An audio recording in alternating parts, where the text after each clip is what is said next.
foi decepcionante, isso é inegável, né? Nós tivemos 2 blocos que não foram arrematados, 2 blocos arrematados basicamente pela estatal quase monopolista brasileira, né, que já os administrava e tinha investimentos realizados e tinha direito de preferência, e a participação minoritária ali de 2 empresas chinesas, que portanto também estatais, né, de um país dominado por um partido comunista, que inclusive gerou muito ruído em relação à discussão se o Brasil ia ou não ser amigável a investimentos chineses num governo Bolsonaro, por conta de ideologia e tudo mais. E o aporte de capital externo, então, é da ordem de 7 bilhões de reais. É muito pouco, né? O grosso é da própria Petrobras. Ela tem ressarcimento também de mais de 34 bilhões de reais, né? Então, veja que dinheiro novo nessa história toda é muito pouco e, por isso, que ela foi com essa vontade, porque ela paga quase a totalidade dos 70 bilhões, mas ela também recebe de volta esse ressarcimento de metade, mais ou menos, desse dinheiro. Então, é um relativo fracasso o que aconteceu hoje, decepcionante, frustrante, e deve ser avaliado o que aconteceu de errado. Eu acho que é muito prematuro analisar que é uma questão de instabilidade ou de insegurança de investimentos no país, ou alguma coisa relacionada ao governo. Eu acho que tem algumas particularidades desse processo que falam mais alto nesse caso. Um deles é o modelo já descrito, né, esse modelo de partilha e tudo mais que foi desenhado na época do PT, que foi com muita sede ao pote quando descobriu o tamanho das reservas ali de pré-sal e queria usar só a Petrobras para explorar isso tudo. A Petrobras, como a operadora também desses campos, afasta essas majors, que elas gostam de ser operadoras também nos investimentos que entram, é natural, né? Então, tudo isso tem que ser levado em conta. A questão de ressarcir os investimentos já realizados pela Petrobras e sem essa definição desse montante. A Petrobras é relativamente gulosa em relação a isso, né? Pela explicação do próprio presidente Roberto Castelo Branco, é muito sensível no fluxo de caixa quando você joga para frente a produção de óleo da empresa, tendo que dividir com outras. Isso afeta muito o valor presente, né, do investimento, então ela poderia cobrar muito caro pelo que já foi realizado, e isso assustou também as empresas, segundo especialistas. Então tem algumas coisas pontuais desse modelo todo e da forma que ocorreu o leilão que explicam mais do que qualquer questão macroeconômica ou política o relativo fracasso.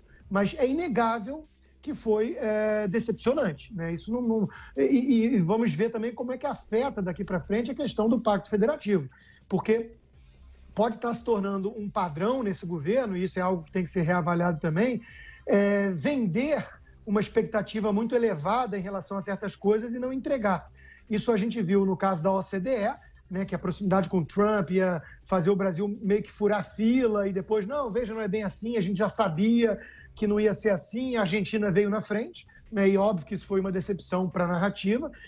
Hoje mesmo tivemos o caso aí de um tweet do presidente em relação a empresas multinacionais que estariam saindo da Argentina e indo para o Brasil, e logo depois, pela confiabilidade, né, do investimento, e logo depois ele teve que apagar isso porque não é bem assim, e tivemos esse leilão também que não foi tão mega, né? Então, veja que há um padrão em se vender um otimismo talvez exacerbado e depois não entregar de fato isso. E para a questão do Pacto Federativo, isso é relevante porque os estados e municípios estavam de olho, né, nessa montanha de dinheiro, e agora estamos falando da ordem de 5 bilhões de reais para os estados, 5 bilhões de reais para todos os municípios. Então, é mais ou menos ali 40, 30 e poucos % a menos do que eles esperavam, né? Então, isso é algo relevante. E para fechar, eu acho que o mais importante de tudo, para a gente reavaliar a médio e longo prazo, porque o governo vai refazer o modelo de leilão, tem uma chance de vir ano que vem com um novo leilão mais competitivo e tudo mais, mas a gente realmente tem que pensar no modelo de ter uma estatal administrando o setor de petróleo no país. Não existe uma Petro USA, né? O petróleo é mais estratégico para os Estados Unidos, que são o xerife do mundo e que são uma economia muito mais industrializada e dependente de petróleo. E o petróleo é muito mais estratégico do que para os Estados Unidos do que para o Brasil. E não existe uma Petro USA. Existem lá mais de 30, 40 empresas privadas do mundo inteiro competindo. Houve uma revolução energética nos últimos anos por conta de tecnologia, de fracking, shale gas e tudo mais, porque há competição no setor. Então, essa história de ter uma monopolista ou quase monopolista estatal tomando conta do setor de óleo, exploração de óleo no Brasil, que é o grande problema estrutural do setor. É isso que tem que ser consertado. Ou seja, a Petrobras deveria ser privatizada. O próprio presidente Bolsonaro já sinalizou o desejo de ir por essa direção. O ministro Paulo Guedes, então, nem se fala. Ele e o secretário de desestatização, Salim Matar, fariam isso para ontem, se pudessem. Então, realmente, é uma questão de termômetro político, né? Mas é fundamental que ganhe corpo no Brasil essa mudança de mentalidade e se entender de uma vez por todas que não cabe ao Estado ser um sheik, não cabe ao Estado brasileiro ser um explorador de petróleo, competir com majors, com empresas multinacionais que fazem isso, né? Ele não tem um mecanismo adequado de incentivos. Quando ele entra na jogada, temos esse tipo de leilão relativamente fracassado, investimentos em Pasadena ou em refinaria junto com o Hugo Chávez, Petrolão e por aí vai. O Estado tem que sair da frente e, de preferência, privatizar os campos, em vez de fazer esse mecanismo todo torto de partilha e por aí vai. Ou seja, tem muita coisa a se aprender com esse relativo fracasso de hoje. O modelo de concessão seria menos pior do que esse de partilha horroroso.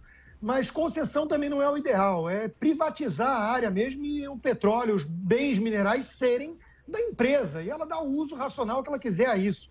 É muito melhor dessa forma.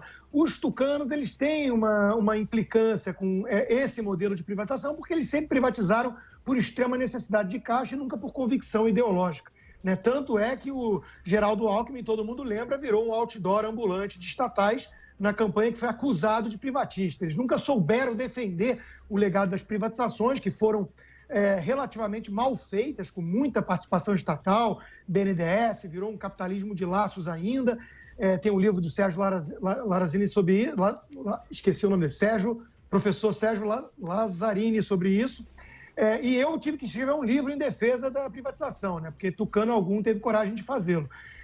Em relação ao medo de acabar com a exploração de petróleo, a energia limpa, isso, eu vou lembrar que Edwin Drake, quando perfurou o primeiro poço de petróleo em 1859 na Pensilvânia, 10 anos depois já estavam falando que o petróleo ia acabar, tinha 10, 15 anos de exploração e ponto, né? Isso é uma coisa que está no livro The Price, do Daniel Yergin, que eu recomendo a todos interessados no assunto, é um tijolão, mas é a história toda do petróleo, né? Desde esse início.